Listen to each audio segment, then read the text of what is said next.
یمحق اللہ الربا ویربی الصدقات. کیا عجیب آیت ہے.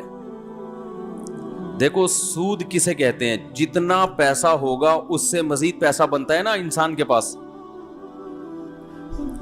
1,00,000 اگر آپ کے پاس ہے تو آپ سود پہ قرضہ دے کے 1,02,000 بنا لو گے اس کو. 2,00,000 ہیں تو 2 سے 2,00,000 4,000. ایسے ہی اس کو ضرب دیتے چلے جائیں. تو اس سے کیا لگتا ہے کہ پیسہ پیسے کو کھینچ رہا ہے. ایسا ہی ہے نا. زکوٰۃ کیا ہے؟ بالکل سود کی الٹ ہے. 100 روپے میں 2.5 روپے. ایسا ہی ہے نا. یعنی جو سود کے ریٹ آج کل کیا چل رہے ہیں بینکوں میں 2% یا 2.5% نا, یہی چل رہا ہے نا ریٹ. کیا ہو گیا بھائی؟ 7% ہے.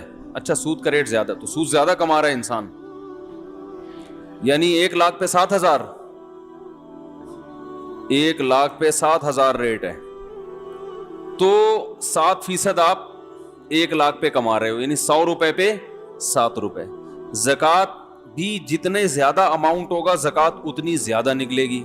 100 روپے پہ 2.5 روپے, 200 پہ 5 روپے, 1,00,000 پہ 2,500, 2,00,000 پہ 5,000.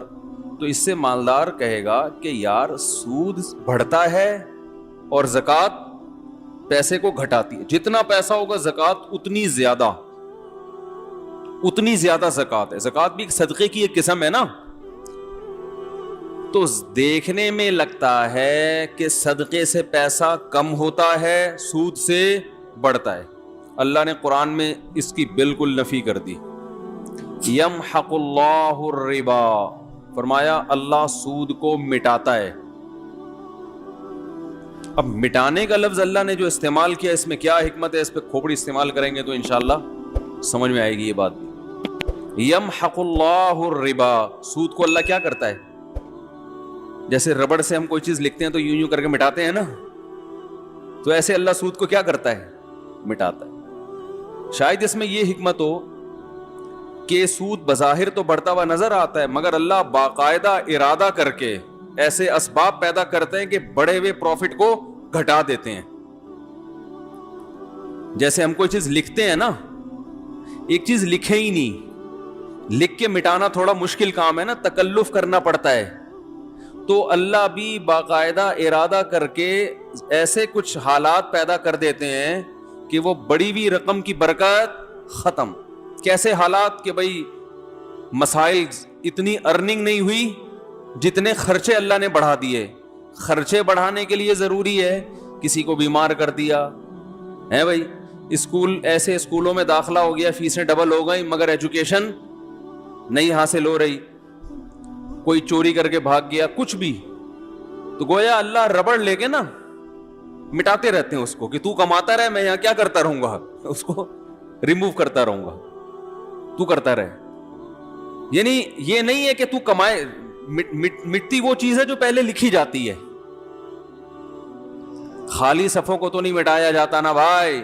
تو اس میں اللہ بتا رہے ہیں سود کا پروفٹ حاصل ہوگا پھر مٹے گا. ہونے کو نہ دیکھو. اگر اللہ یہ کہتے نا اللہ سود سے نفع ہونے ہی نہیں دیتا تو پھر اشکال ہوتا کہ اللہ سود سے نفع تو حاصل ہوتا ہے, اسی سے تو لوگ دھوکے میں آتے ہیں. تو اللہ کہتے ہیں میں نے کب کہا کہ سود سے پروفٹ نہیں ملے گا؟ پروفٹ ملے گا لیکن میں بیٹھ کے کیا کرتا رہوں گا؟ ربڑ لے کے مٹاتا رہوں گا, اس کو مٹاتا رہوں گا. تم کماتے جاؤ گے, برکت ختم ہوتی جائے گی. ہاں فرمایا وَيُرْبِي الصَّدَقَاتِ, اور صدقے کو اللہ کیا کرتا ہے؟ بڑھاتا ہے. اب دیکھو یہاں اربا کا لفظ ہے, ربا سے نکلا ہے. ربا عربی میں سود کو کہتے ہیں. ربا عربی میں کسے کہتے ہیں؟ سود کو. یعنی جو زکوٰۃ ہے نا اس پہ اللہ سودی پروفٹ دیتا ہے. سود میں اصول یہ ہوتا ہے کہ جتنی لیٹ پیمنٹ ہوگی سود اتنا ہی بڑھتا چلا جائے گا. تو اللہ نے یہ نہیں کہا کہ میں صدقے کو بڑھاتا ہوں, بلکہ ایسے بڑھاتا ہوں جیسے سود بڑھتا ہے. یعنی حقیقت میں بڑھوتری کس کی ہوتی ہے؟ صدقے کی. کیا مطلب؟ اس کو دوسرے مقام پہ اللہ نے قرآن میں یوں بتایا کہ جو لوگ اللہ کی راہ میں اپنا مال خرچ کرتے ہیں کمثل حبۃ انبتت سبع سنابل، جیسے ایک دانہ زمین میں بویا جاتا ہے اور اس سے 7 کونپلیں پیدا ہوتی ہیں اور ہر کونپل میں 100 دانے، جیسے ایک دانہ ایسے ملٹی پلائی ہوتا چلا جاتا ہے نا، اس طرح سے صدقہ کیا ہوتا چلا جاتا ہے؟ ملٹی پلائی. کیونکہ آپ نے صدقہ کیا، اس صدقے سے ایک تو صدقے کا ثواب ملا، اس صدقے کی وجہ سے آگے جو جو خیریں پھیل رہی ہیں ان تمام خیروں میں آپ کا حصہ، تو یہ بڑھتا چلا، گرو کرتا ہے. یہ سود میں جتنی لیٹ واپسی ہوگی اتنا سود بڑھتا چلا جائے گا. تو صدقہ بھی اس حساب سے کیا ہوتا ہے؟ بڑھتا چلا جاتا ہے، بڑھتا چلا جاتا ہے، اور جہاں جہاں وہ اس سے خیر پھیلے گی وہ تمام خیروں میں آپ کا حصہ ہوتا چلا جائے گا. تو اس لیے سخی بنو بھائی. یہ جو ہر وقت گنتے رہنا نا بیٹھ کے اتنے پیسے ہو گئے، اتنے یہ ہو گئے، اتنے ہو گئے، آج کل یہی چل رہا ہے مارکیٹ. تھوڑا سا دل بڑا رکھو، کبھی کبھار بڑا اماؤنٹ بھی صدقہ کر دیا کرو. یہ اٹھایا، یہ گڈی، یہ لو، سمجھ رہے ہو؟ دوبارہ اس کر کے دکھاؤں؟ بتانے سے یہ چیزیں سمجھ میں نہیں آتی، کر کے دکھاؤں؟ جیب میں ہاتھ ڈالا، گٹی، کہیں سے آپ کو ملی بڑی اماؤنٹ نا، اچانک کوئی بڑا پروفٹ، آپ نے کہا یار پورے سال کماتے ہیں یہ والا پروفٹ سارا کیا کر دو، بڑا اماؤنٹ آ گیا نا کہیں سے، جیب میں گڈی لے کر آ رہے ہیں، اٹھایا، بہن کو دے دیا، یہ رکھ جا. سمجھ میں نہیں آ رہی میرا خیال، اور پھر بھول جاؤ اس کو. یہ نہیں کہ پھر بار بار اگلے دن کل کا واقعہ یاد ہے، بہن کو بتا رہے ہیں کل کیا ہوا تھا، یاد ہے نا؟ نہیں کرو ایسے. نکالا. نبی صلی اللہ علیہ وسلم نے امی عائشہ کو کیا فرمایا؟ لا تو کی فیوکا علیک، روکو مت، اللہ بھی روک دے گا. ٹھیک ہے نا؟ تو حساب کتاب بھی کرنا چاہیے، گھر کا خرچہ حساب سے چلانا چاہیے. آپ کو پتا ہونا چاہیے آپ کی منتھلی ارننگ کتنی ہے اور گھر کا خرچہ کتنا ہے. میں نے پتا ہے کیا ہے، میں نے پورا ایکسل پہ اپنے گھر کا سارا سیٹ اپ بنایا ہوا ہے. ارننگ ایک خانے میں لکھ رہا ہوتا ہوں، جو ایکسپینس ہیں وہ جتنے بھی ہیں وہ سارے، 1 گھر 2 گھر 3 گھر اور اپنا ذاتی ایک خالی ہے ابھی. سمجھ رہے ہو؟ ایک کیا ہے؟ خالی ہے. پتہ نہیں کوئی لفٹ ہی نہیں کرا رہا. خیر، تو پورا میں حساب رکھتا ہوں. یہ میری ارننگ ہے، ٹھیک ہے نا، یہ میرے پہلے گھر کا خرچہ، ہر چیز اس میں ڈل رہی ہے. اس کا طریقہ آپ کو بتا دیتا ہوں. یہ چونکہ ہمارے مذہب اور دین کا حصہ ہے یہ چیزیں، اس لیے یہ بتانا ضروری ہے تاکہ آپ کو پتا چلے کہ آپ کے بنیادی خرچے ہیں کتنے، پھر آپ اس حساب سے صدقہ بھی کر سکتے ہو. کیونکہ حدیث میں یہ بھی آتا ہے کہ اتنا نہ کرو کہ کل دوسرے سے مانگنا پڑ جائے. آج گڈی نکال کے دے دی، ٹھیک ہے نا، اگلے دن گھر میں آٹے کے پیسے نہیں ہیں، پھر وہ گڈی اس سے مانگ رہے ہیں یار اس میں سے آدھی مجھے دے دو بھائی. صحیح ہے. لکھنے کا فائدہ کیا ہوتا ہے خوب سمجھیں. حکیم الامہ مولانا اشرف علی تھانوی رحمہ اللہ نے تو یہاں تک لکھا ہے، خواتین کو ترغیب دی ہے کہ جب بھی گھر میں کھانا بناؤ لکھو اتنے افراد کے لیے اتنے چاول. آج 4 مگے ڈالے ہیں، 10 آدمیوں نے کھایا ہے یا 5 آدمیوں نے کھایا ہے، اس کا مطلب 2 آدمیوں کے لیے کتنے ہیں؟ 2 مگے، تاکہ کھانا ضائع نہ ہو اور شوہر کی پتلون ڈھیلی نہ ہو. ورنہ وہ کھلا وہ تو بن رہا ہے، پھر شام کو پھک رہا ہے، اور وہ میاں صاحب بیچارے کما کے آدھے ہو گئے. سگھڑ خواتین انہی کو تو کہتے ہیں جو ونس اپون اے ٹائم ہوا کرتی تھی، کہ وہ پورا گھر کیسے لے کے چلتی ہیں. اصل میں ہوتا یہ ہے کہ جب لوگ سخاوت پہ بیان سنتے ہیں تو کہتے ہیں حساب و کتاب نہیں کرنا چاہیے، بس کھلاؤ پلاؤ جو آ رہا ہے یہ بس، یہ سخاوت نہیں ہے.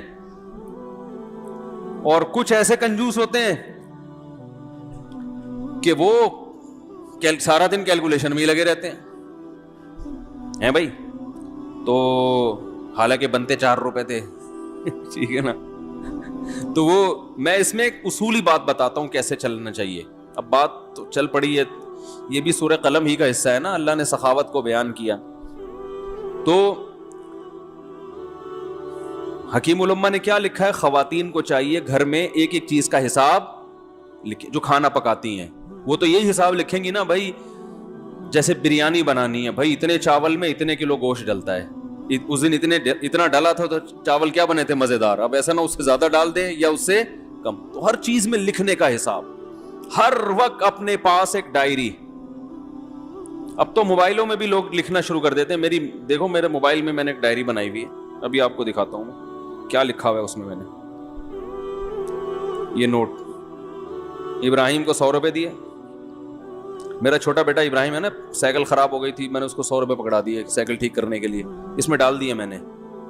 کیوں ڈالیں؟ خوب 100 روپے کی ویلیو الحمدللہ میری نظر میں نہیں ہے. وجہ اس کی ہے مجھے حساب دے. وہ وجہ اس کی کیا ہے؟ حساب کیوں مانگوں گا میں؟ ابھی سے عادت پڑے پیسے واپس کرنے کی. نہیں یار یہ بات بھائی 100 روپے کا کیا مسئلہ ہے؟ 4000 کی سائیکل دلا سکتا ہوں میں اس کو ٹھیک ہے نا. تو 100 روپے کا حساب رکھنا کیوں ضروری ہے؟ ممکن ہے کوئی دیکھے تو بولے یار مفتی صاحب کتنے کنجوس ہیں، بچوں سے 100 روپے کا حساب بھی انہوں نے رکھا ہوا ہے. یہ کیوں رکھا ہے کہ میں یہ دیکھوں گا کہ اس کو میں نے 100 روپے دیے، یہ جو پیسے بچے واپس کرنا بھولتا ہے یا نہیں بھولتا. اگر بھولتا ہے تو میں پکڑوں گا. کیا آپ کو جب میں نے پیسے دیے تھے تو آپ نے واپس کیوں نہیں؟ ابھی سے نہیں پکڑا تو کل یہ لاکھوں روپے بھی دینا بھول جائے گا. نہیں یاری بات. کل یہ بحریہ ٹاؤن میں این ممکن ہے پلاٹ خریدے 1 کروڑ کا کسی بندے سے. ممکن تو بھائی بہت کچھ ہو سکتا ہے نا، وزیر اعظم بھی بن سکتا ہے. اور پھر جب وزیر اعظم بنا اور لوگوں نے کہا آپ نے تو کہا تھا غربت کا خاتمہ کریں گے، کہیں گے او سوری میں کیا ہوا بھول گیا تھا غربت کا خاتمہ کرنا. آپ نے کہا تھا کراچی میں گندگی کا ڈھیر ہٹوائیں گے آپ، اس لیے آپ کراچی والوں نے آپ کو ووٹ دیا. ارے یار میرے ذہن سے نکل گیا. ٹھیک ہے نہیں یاری بات. تو اس کا تعلق صرف بچے کی کس سے ہے؟ تربیت سے. ہمارے ذمے تربیت کی کوشش ہے، نہ بنے تو اللہ کی مرضی. سمجھ رہے ہو؟ تو بچوں کو نا پیسے دے کے بگاڑنا نہیں چاہیے. ان میں عادت خراب ہوتی ہے. پیسے دینے تو وہ دیں، جیب خرچی ان کی باندھیں تاکہ وہ اپنی مرضی سے کھائیں. تو وہ جیب خرچی کا سیٹ اپ الگ ہے، وہ ہم ہر جمعے کو بچوں میں جیب خرچی بانٹتے ہیں. لیکن معاملات میں ان کو 2 نمبری کی اجازت نہیں. میں نے لکھا ہوا ابراہیم کو 100 روپے دیے. اب میں یہ نوٹ کروں گا کہ یہ 100 روپے کا مجھے حساب دیتا ہے یا بھول جاتا ہے. ابھی لکھنے کی کیا ضرورت ہے؟ دماغ میں کیوں نہیں رکھا؟ بھائی دماغ کو مفید کاموں کے لیے رکھو.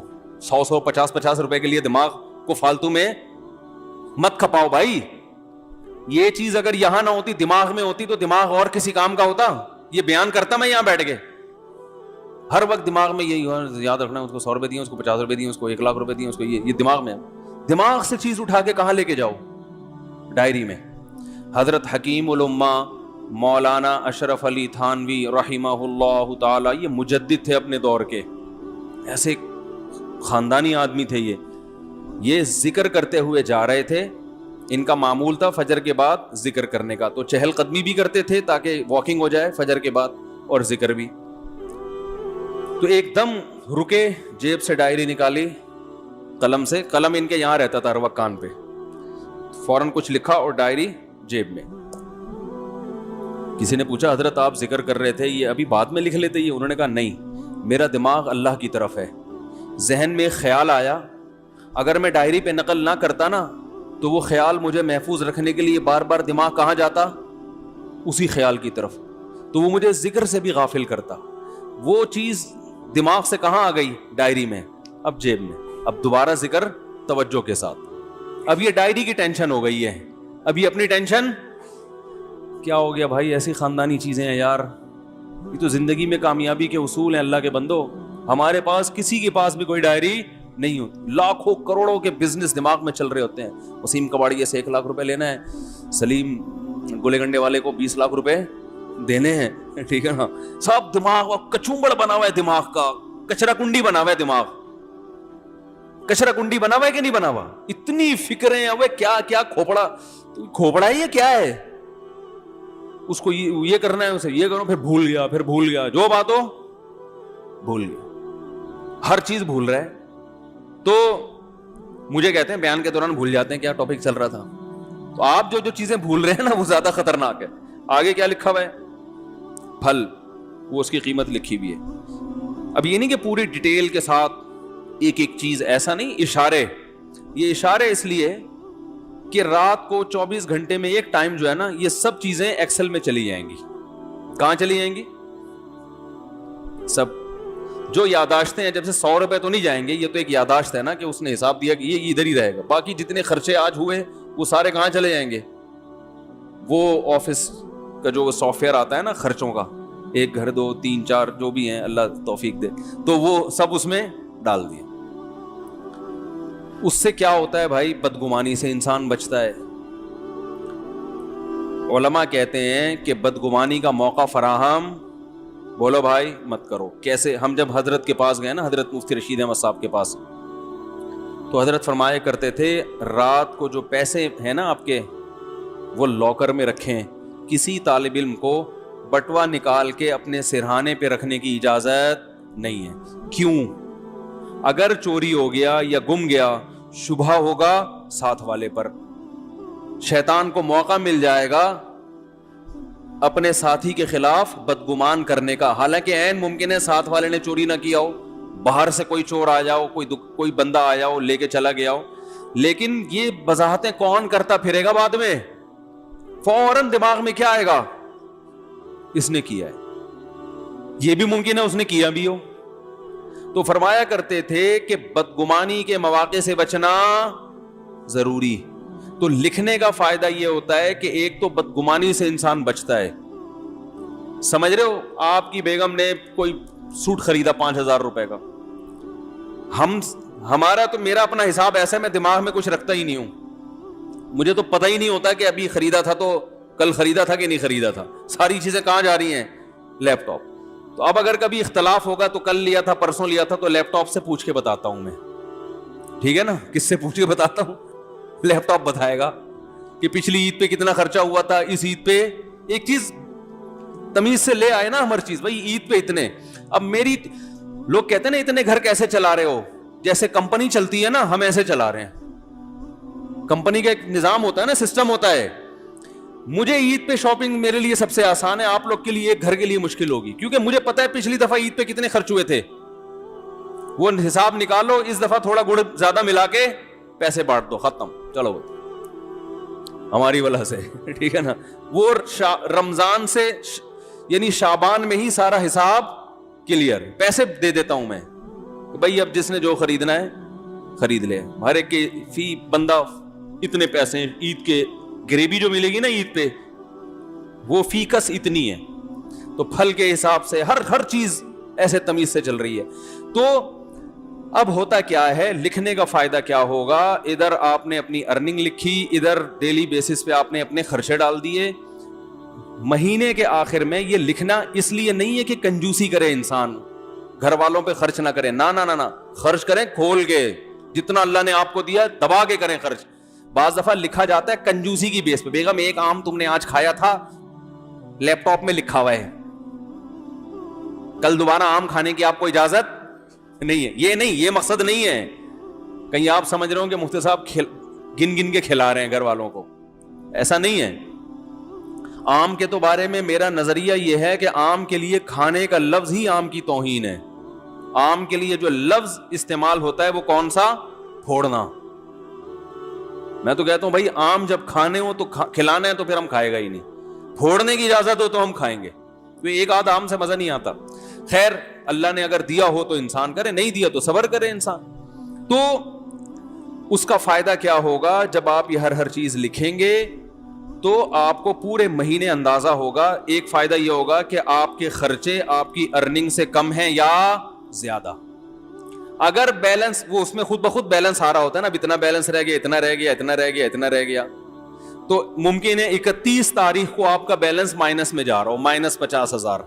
اس کا مطلب آپ سے بڑا بیوقوف دنیا میں کوئی ہے ہی نہیں. کیونکہ دنیا میں جس آدمی کی کمائی کم اور خرچہ زیادہ، اس کا مطلب وہ اپنے آپ کو بھیک مانگنے کے لیے تیار کر رہا ہے. باتیں چوتھی شادی کی کر رہا ہے، صحیح ہے نا. لیکن حالات ایسے ہیں کہ بقیہ بھی یا تو بھاگ جائیں گی یا یہ کشکول لے کے بھیک مانگے گا. یہی مطلب ہے کہ نہیں ہے؟ تو پہلا فائدہ آپ کو یہ ہوگا کہ قرآن نے جو ہمیں حکم دیا ہے کہ اعتدال سے خرچ کرو, وَلَا تَبْسُطْهَا كُلَّ الْبَسْطِ, نہ اتنی کنجوسی کرو اور نہ اتنی سخاوت کرو کہ کل لوگوں سے بھیک مانگنی پڑے. تو یہ جو میانہ روی قرآن کا حکم ہے, اس حکم پر عمل کرنا اس وقت تک ممکن ہی نہیں ہے جب تک آپ کو یہ نہ پتا ہو کہ میری ارننگ زیادہ ہے یا میرے خرچے زیادہ ہیں. اگر آپ نے دیکھا کہ آپ کے خرچے زیادہ ہو رہے ہیں تو پھر اس میں کیا کرو, بے ڈھنگے طریقے سے خرچے کم نہیں کرو. پھر آپ نے یہ دیکھنا ہے کہ ان میں کون سے خرچے ایسے ہیں جن میں کمی صحت کے لیے نقصان. ترجیحات کیا ہے؟ سب سے پہلے صحت ہے نا. ارے کیا ہو گیا, اب آپ نے کیا کیا, فروٹ کا خرچہ کم کرنا شروع کر دیا. نا نا نا نا نا بھائی, بچوں کے کھلونے نکال دو یہاں سے. خرچوں میں کھلونے آ رہے ہیں نا, سائیکل کیا کر دو بھئی, 4000 کی سائیکل نہیں بنتی آئندہ, یہ نہیں ہوگا, ٹھیک ہے نا, نکالو اس کو, ٹھیک ہے. بہت سارے خرچے. میں نے جب یہ لکھنا شروع کیا تو مجھے اندازہ ہوا کہ بھائی ہوٹلنگ پہ ٹھیک ٹھاک خرچ ہو رہا ہے, تو وہ میں نے مینج کیا. ہوٹلنگ نہیں نکلنے لونڈے لپاڑوں کے ساتھ, ہمارے بھی ہم دوست ہیں, وہ نکل گئے وہاں جا کے کھا رہے ہیں ادھر شنواری پہ, کبھی بکرے کے وہ چانپے پھوڑ رہے ہیں, کبھی دیکھا بھائی وہ ٹھیک ٹھاک آ رہا ہے. چانپے وہاں پہ جو ہے نا, یہ ٹھیک ٹھاک خرچہ تو میرا کہاں نکل رہا ہے. تو اگر آپ کے خرچے زیادہ ہوں تو آپ نے سب سے پہلے کس پہ کنٹرول کرنا ہے, ہوٹلنگ کو. بھائی یہ کم کرو. سمجھ میں نہیں آ رہی تو میں گھر چلا جاتا ہوں بھائی. اس کو کیا کرنا ہے, کم کرنا ہے. یہ نکالو, چائے گٹکا نکالو, سگریٹ نکالو. بہت سارے خرچے ایسے ہوں گے جو آپ کو اندازہ ہوگا کہ فالتو کے ہیں مگر ان پہ خرچ بہت زیادہ ہو رہا ہے. تو پہلا فائدہ یہ ہوگا کہ آپ مستقبل کے لیے بھیک مانگنے سے بچ جاؤ. اور گھر والوں پہ سختی بھی کرنی پڑے گی. بیگم دیکھ لو تمہارے سامنے ہے یہ خرچہ ہے, اور انڈے پراٹھے دیکھو یہ آ رہا ہے, ٹھیک ہے, اب تم بتاؤ میں کہاں سے لے کر آؤں یہ. تو گھر والی سمجھدار ہوگی تو مان جائے گی, بھائی ٹھیک ہے تھوڑا کنٹرول میں کرو اس کو. تو گھر والوں سے مشورہ کرو, بتاؤ کیسے کنٹرول کریں اس کو. مشورے کے بغیر کرو گے تو وہ خرچہ کنٹرول میں آ جائے گا, بیگم کنٹرول سے باہر نکل جائے گی. اس کو بٹھاؤ, بولو آپ کے سامنے ہی ہے, دیکھ لو بھائی, تو آپ بتاؤ نا اس کو کیسے کنٹرول کریں. مل جل کے کچھ کرتے ہیں تو کون سے خرچے کم کریں آپ بتاؤ. اگر عید پہ اتنی شاپنگ ہم ہر سال کرتے رہے تو بیگم یہ تو مسئلہ کیا ہو جائے گا, کبھڑا تھوڑا عید کو کم کر لو. تو بہت سارے, یعنی آپ کے سامنے ہر چیز موجود ہوگی. ہر چیز کا نا میرے یہاں کھانا بنا ہوا ہے, کھانا, گوشت پہ اتنا خرچ ہوا, دودھ پہ اتنا خرچ ہوا, انڈوں پہ اتنا خرچ ہوا, سبزی پہ اتنا, ایک ایک چیز ریٹرن میں موجود ہے الحمدللہ. تو اب اچھا, پہلا فائدہ. دوسرا فائدہ, اگر آپ نے دیکھا کہ آپ کے خرچہ آپ کی سیلری سے کم ہے, الحمدللہ مینج ہو رہا ہے, بھیک مانگنے کی ضرورت نہیں پڑے گی, تو دوسرا فائدہ آپ کو اس سے یہ ہوگا کہ آپ کو اندازہ ہو جائے گا کہ یار میری سیلری مثال کے طور پر 50,000 ہے, 1 لاکھ ہے, میرے خرچے 99,000 ہو رہے ہیں. لیکن یہ جو 99,000 میرا خرچہ ہو رہا ہے اس میں 25% تو اس فالتو کام پہ خرچ ہو رہا ہے, سمجھ رہے ہیں. تو میں اس کو بچا کے ماہانہ 25,000 روپے بچا سکتا. اس 25,000 میں جائز کمیٹی ڈال سکتا ہوں, اس 25,000 کا ہر مہینے گولڈ خرید سکتا ہوں, بہت کچھ ہو سکتا ہے نا بھائی. تو اتنی بچت کے بعد 1 لاکھ کے بعد بحریہ ٹاؤن کا پلاٹ 1 سال کے بعد, میں مذاق کر رہا ہوں, بحریہ ٹاؤن والے کو بتاؤ گے نا وہ مارے گا, بولے گا میری توہین نہیں کرو. 25,000 میں ایک مثال دے رہا ہوں, یہ 25,000 کے 25 لاکھ بھی تو ہو سکتے ہیں,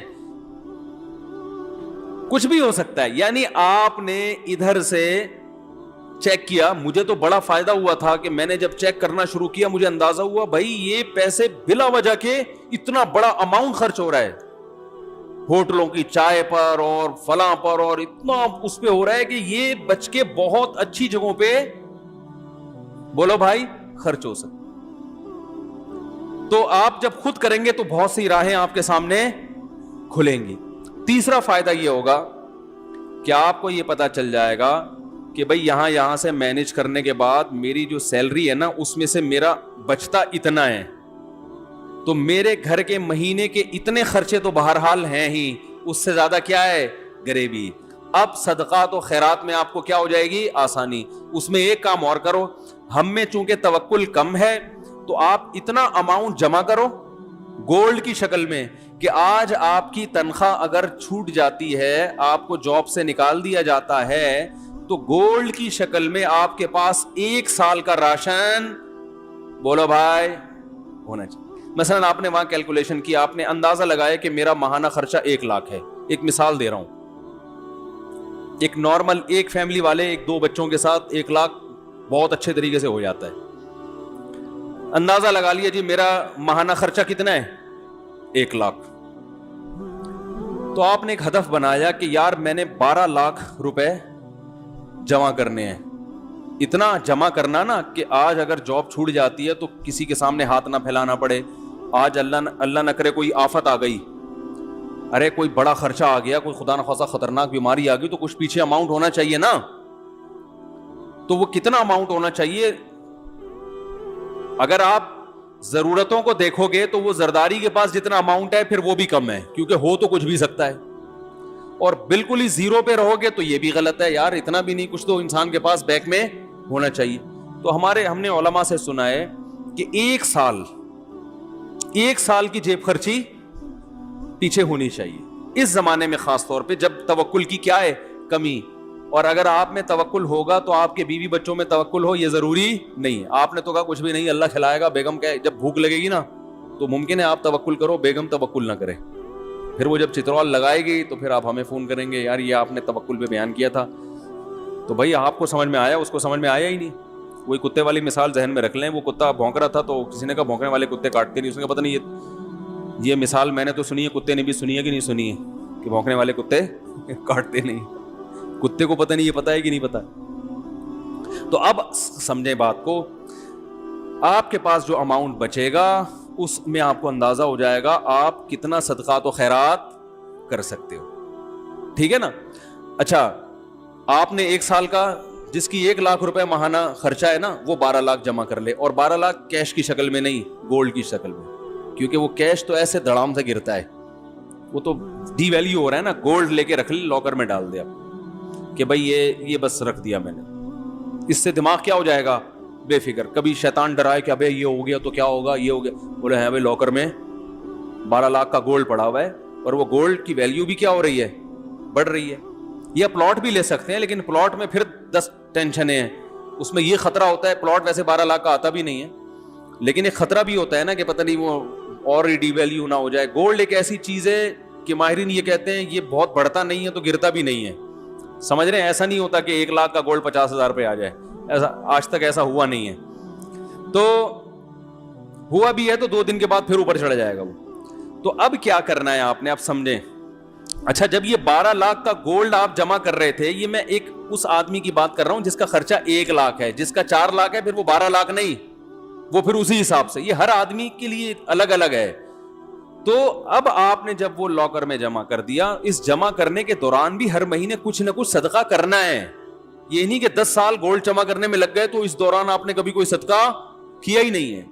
لیکن وہ صدقہ تھوڑا تھوڑا ہوگا, کیونکہ ابھی آپ خود اسٹیبل نہیں ہوئے نا. وہ صدقہ ہوگا, وہ والا نہیں ہوگا جو گڈی نکالی, یہ ابھی میں آ رہا ہوں اس طرف, یہ کب کرنا ہے آپ نے. وہ آپ نے کہ بھائی میں پہلے بچوں کے لیے ایک جمع تو کر لوں نا, کہ آج کچھ ہو گیا تو ٹھیک ہے.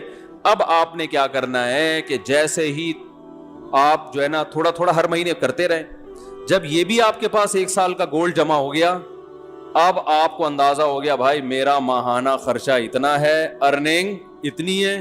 اب جو ارننگ سے زائد ہے وہ مجھے کلی اختیار ہے, جو مرضی کروں میں اس میں. کبھی وہ جتنی بچت ہے, کبھی بچوں کو گھما کے لے آؤ, اس میں مری کی سیر کرا کے لے آؤ, کبھی کیا سارا اٹھا کے کسی غریب کو دے دیا. اس دوران لاٹری بھی نکلتی ہے نا لوگوں کی, بھائی کاروبار میں اچانک بہت پروفٹ ہو گیا, تو کئی دفعہ بہت پروفٹ ہوا ہے, اس دفعہ کا سارا پروفٹ صدقہ. یہ ہے جو اسٹیج میں بیان کر رہا ہوں نا. بھائی قدر کر لو ان باتوں کی, بہت مشکل سے بہت زندگی گزرتی ہے, پھر آدمی یہ باتیں سیکھتا ہے. پھر جیسے آپ کے پروفٹ میں چھکے لگے تو صدقے میں بھی ایسے چھکے لگنے چاہیے. سمجھ رہے ہو, پروفٹ میں چھکے لگتے ہیں نا تاجروں کے, یا کبھی بونس مل گیا. بونس تو ایک تو سالانہ بونس متعین ہوتا ہے, کبھی کبھار باس ویسے ہی خوش ہو کے گریوی میں دے دیتا ہے, یہ لے بھائی لے جا. پھر ایسی غریبیوں میں کبھی خود کھا لیا, کبھی ساری غریبی اٹھا کے کس کو دے دی؟ غریبوں میں بانٹ دی, ہدیہ دے دیا کسی کو, کسی غریب کو دے دیا, بہن کو دے دیا, بھائی کو دے دیا. ہمارے ہاں صدقے کے ساتھ جو ظلم ہو رہا ہے نا, دنیا میں کسی کے ساتھ اتنا ظلم کسی چیز کے ساتھ نہیں ہو. ہر چیز میں چھکے لگاتے ہیں ہم. جتنا پروفٹ تھا بیٹے کے ولیمے پہ اڑا دیا, کرتے ہیں نا لوگ. کیا آپ مانو گے جتنی کمائی تھی آدھی کمائی بیٹی کے جہیز پہ اڑا دی. ہوتا ہے کہ نہیں ہوتا؟ جتنی کمائی تھی ساری ایک مزاربہ پہ لگا دی, جو اسکینڈل چلا تھا. اس قسم کے چھکے تو ہم مار رہے ہیں بہت. ایسا چھکا سامنے نہیں آتا کہ جتنی ارننگ ہوئی اٹھا کے ساری کس کو دے دی؟ غریب کو دے دی. یہ بہت کم ہوتا ہے. صحابہ میں یہ ہوتا تھا. ابو طلحہ انصاری رضی اللہ تعالی عنہ نبی صلی اللہ علیہ وسلم کے پاس آئے, عرض کیا یا رسول اللہ, مجھے اللہ نے قرآن میں جو آیت بیان فرمائی ہے کہ تم نیکی کی حقیقت کو اس وقت تک نہیں پہنچ سکتے جب تک محبوب چیز اللہ کی راہ میں صدقہ نہ کرو. یا رسول اللہ, مجھے سب سے محبوب میرا باغ ہے, پورا باغ صدقہ. تو یہ کیا ہے؟ چھکے ہیں. ٹھیک ہے نا. کرکٹ کے میدانوں میں چھکا لگانے سے سوائے تالیوں کے کچھ بھی حاصل نہیں ہوتا. اصل جو چوکے اور چھکے جس پر قیامت میں آپ کو اللہ کی طرف سے ٹرافی ملے گی نا, وہ یہ والے چھکے ہیں. ایک آخری بال پہ چھکا لگایا تھا نا جاوید میاں داد نے, ہم بھی چھوٹے تھے اس وقت, بہت 2-2 فٹ اچھل رہے تھے ہم بیڈ پہ نا. آخری بال پہ چھکا مارا تھا تو اس وقت تو عقل نہیں تھی, اتنا خوش ہو رہے تھے جیسے پتہ نہیں کیا ہو گیا. شارجہ کب تھا, اس پہ جاوید میاں داد نے آخری بال پہ کیا لگا دیا تھا, مزہ بہت آیا تھا, وہ کڑا بازیاں کھا رہے تھے. ٹھیک ہے, وہ بھی ایک چھکا تھا, قوم خوش ہوتی ہے جیت کے. لیکن بھائی آخرت میں اس چھکے کی اللہ کی نظر میں کوئی ویلیو نہیں. چھکا کسے کہتے ہیں؟ اچانک ایک دم بہت بڑا کام ہو گیا نا, تو یہ جو چھکے ہیں نا اچانک اٹھا کے اتنی بڑی رقم, ایسے چھکے صحابہ نے بہت لگائے ہیں اور آج بھی لوگ اللہ والے لگاتے ہیں. اس قسم کے چھکے لگایا. ایک دم اٹھو کسی دن صبح بولو بیگم میرا میٹر شارٹ ہو گیا. میٹر شارٹ ہونے میں کیا ہوتا ہے, جو لوگوں کو قرضے دیے ہوئے نا وہ واپس لینا شروع کر دیتا ہے. میٹر بھی اس طرح کا شارٹ. ایسا میٹر شارٹ نہیں ہو رہا کہ آج میرا میٹر شارٹ ہے بس دائیں ہاتھ سے دوں گا بائیں کو بھی پتا نہیں چلے گا, اور اتنا اٹھا. عرب کرتے ہیں آج بھی ایسے. ہمارے جو رشتہ دار سعودیہ میں رہے وہ کہتے ہیں ہم نے عربوں کو دیکھا ہے, ایسے نوٹوں کی گڈی جیب میں ہوگی ریالوں کی, وہ ہیں بھی ریال بھی ہیں, ریال تو ویسے ہی مہنگا ہوتا ہے. کہ کوئی فقیر آیا, وہ تو کچھ زیادہ ہی مبالغہ کرتے ہیں, تحقیق بھی نہیں کرتے کہ یہ جو ہے مستحق بھی ہے یا نہیں ہے. ایسے گڈی اٹھائی, ایسے پکڑا دی اس کو, گنی نہیں رہے جیب میں کتنے. ایسے بہت عربوں کے آج بھی واقعات ہیں, بہت سخاوت ہے. تو آپ ان لوگوں کو بھول جائیں گے عربوں کی سخاوت. اگر پتہ نہیں یہ جو کہتے ہیں نا لوگ, وہ مائکروسافٹ کا وہ کون ہے, اس نے اتنے بل گیٹس, اس نے یہ اسپتال بنا دیا, یہ جتنا پیسہ عربوں کے پاس ہے اس حساب سے جو ان میں سخاوت ہے اس کا آج بھی کوئی مقابلہ نہیں کر سکتا. اور ان کے سارے سخی ہائی لائٹ نہیں ہوتے, چھپا کے بہت کرتے ہیں. وہ جتنا دکھا کے کرتے ہیں اس سے زیادہ چھپا کے کرتے ہیں. جو عرب کے اصل کلچر میں رہا ہے نا, جو اصل عربوں میں, وہ عربوں کی تعریف کرتا ہے. جو اصل عربوں میں, ایک تو یہ جو نظر آتے ہیں نا یہ بہت سے ان میں اصل ہیں بھی نہیں. یتیم ہونا, کوئی یتیم ہو جائے اس کو کھلا کھلا کے بگاڑ دیتے ہیں. یتیم ہو جائے نا کوئی اس کلچر میں, تو ہر آدمی چاہتا ہے میں اس پہ اتنا خرچ کرتے ہیں, شو روم سے نئی نئی گاڑیاں خرید کے اس کو دے دیتے ہیں, وہ بگڑ جاتا ہے. ایسی سخاوت ہے. ہمارے یہاں یتیم بیچارہ کیسے دھکے کھاتا ہے.